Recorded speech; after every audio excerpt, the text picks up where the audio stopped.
Hello and happy Reunification Saturday from Radically Rational and radicallyrational.com. We've been away for a short hiatus, but we are back. One question, is it hot in here?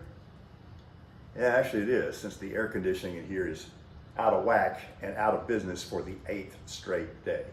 Fortunately, both for me and for you, I sometimes can't help but be cool under any conditions.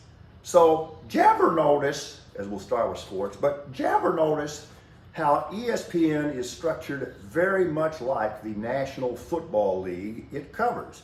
In this sense, the better the player you are, the more money you make, until one day you cross over the line into making too much money and you're gone.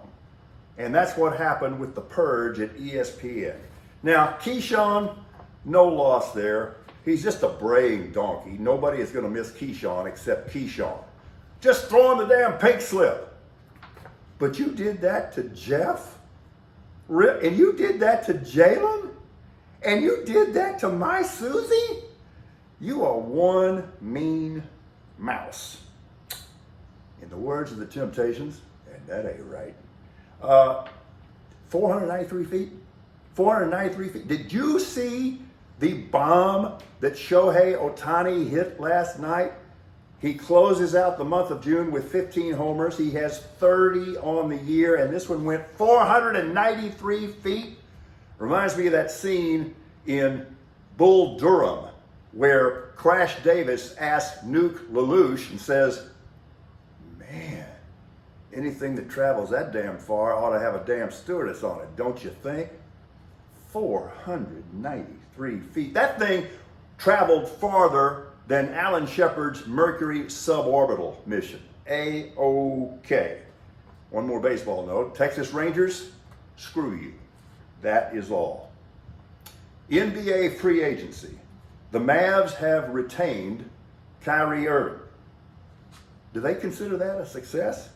And the Rockets get Fred VanVleet? Isn't that guy that was in The Good, the Bad, and the Ugly? Yeah, Fred VanVleet, yeah.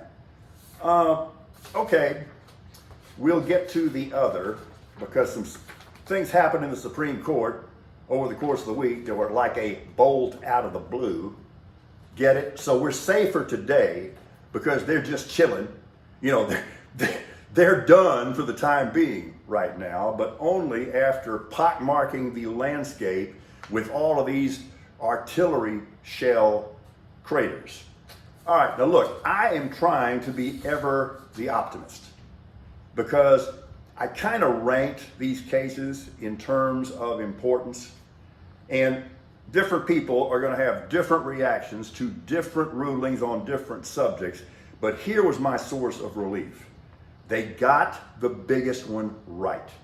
And they got the biggest one right by an 8-1 margin, with only the stone cold crazy Clarence Thomas dissenting. I'm talking about they found and ruled, thank goodness, that no crazy ass partisan state legislatures can't just make up election rules on federal elections in their respective states.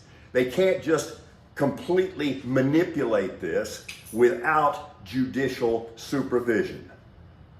Whew! Because I'm telling you right now, if they had gotten that one wrong, that would have been the end of our republic. No, I am not kidding. No, I am not exaggerating. And it would have happened sooner than later. So they got that right. So I'm going to leave my rose-colored glasses on my nose here for just a second. I really didn't spend much time worrying about the case involving student loan forgiveness because that had no chance of being sustained. It really didn't. And the truth is, I must concede, regardless of how you feel about the issue, the court got this one right under the law. It was an executive overreach, and it did usurp Congress's power to control our purse. Okay, so they got that one right, and Biden knew it. Okay, Biden essentially wrote a check with his mouth that his ass couldn't cash, and he knew it, and that's why he had a plan B all ready to go 1 hour after that decision. The end of affirmative action in college admissions. This is historic. It will have untold impact politically, economically, socially, educationally. This is almost as big a cultural deal, and maybe as big a cultural deal, as overturning Roe a year ago. But again, I'm trying to remain optimistic because the court did leave some squirm room there and did provide some workaround operations and suggestions here. So I'm going to just hope and pray that admissions boards are still going to be able to promote diversity on college campuses. Okay, I'm done smiling. They just finished on such a downer. Unbelievable. The ruling, the 6-3 complete partisan tribal ruling on LGBTQ rights involving a woman in Colorado who may or may not be a website designer and was really just kind of posing a hypothetical question. What if I do this, do I have to perform my services for same-sex marriages? Well, are you doing it? Well, I don't know, but I might kind of want to. Well, have you been damaged? No, but I don't want to be damaged. That's not the way this works. This was screwed up 6 ways to Sunday. First of all, that case should never have made it beyond the lowest court in the land because it had no standing. You can't just say, I don't like that law, therefore I'm going to file a Supreme Court case. You have to have standing. You have to have been involved. You have to have been victimized or say that you've been victimized. This was all completely hypothetical. It had no business reaching the Supreme Court or any other court.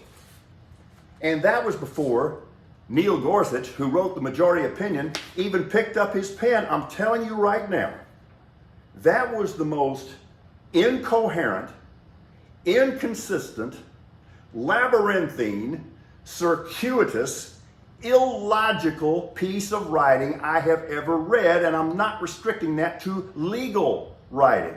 That would have got you tossed out of freshman composition. It made no sense from a grammatical or a legal or a rational or a logical standpoint. So what we have to do here is manipulate this case to say this has to do with free speech and the First Amendment. But to do that, we have to create a special category of business, goods, and services called expressive. You see a problem here? So what's expressive? What isn't? Who's going to determine that? And oh, by the way, there was nothing in that ruling that limits expansion of this insanity. You don't like black people? You don't like Jewish people? You don't like Arabs? You don't like Philadelphia Eagles fans? This has the potential to metastasize. I sometimes think that Justice Sotomayor overreacts, but not yesterday.